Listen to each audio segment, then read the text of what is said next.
Alors, sur ce petit bronze coulé qu'on appelle un potin, donc de la région de Besançon, des Séquanes, on voit donc un cheval tourné à gauche, une lyre en dessous, un instrument de musique.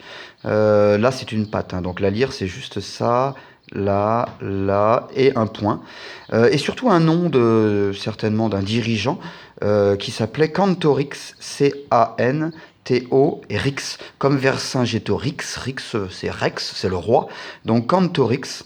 On a un annelé au-dessus du cheval, c'est un cheval assez courant.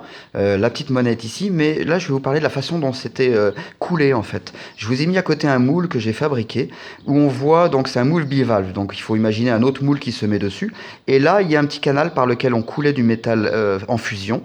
Il se dirigeait dans la première alvéole de la monnaie, un petit canal, deuxième alvéole, troisième monnaie, quatrième monnaie, cinquième monnaie. Donc elles étaient fabriquées comme ça.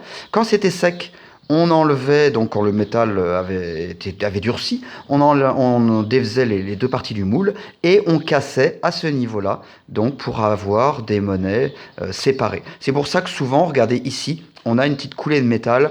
Et ici, on la voit encore très nettement au-dessus, une petite coulée de métal également. Donc voilà, ça s'appelle le coulé des monnaies en chapelet. C'était des potins gaulois du 1er siècle avant Jésus-Christ, ici de la région de Besançon, des Séquanes.